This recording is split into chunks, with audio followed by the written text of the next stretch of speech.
menyaksikan pemberhentian dan pengangkatan anggota rakyat Dewan Pakat Kampung Tegal Timur, Kecamatan Tawar, Kabupaten Aceh Tengah, masa jabatan 2022 sampai dengan 2024.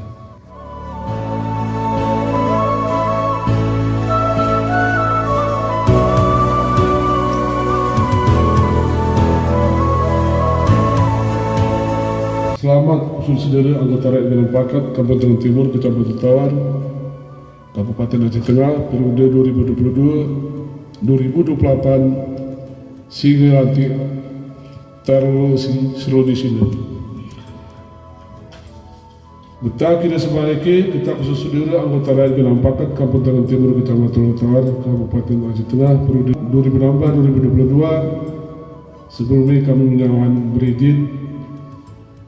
Kami semua merugi buat ini saudara sehingga berkejam payah untuk masyarakat Kampung Tegal Timur, Kecamatan Tawar, Kabupaten Aceh Tengah.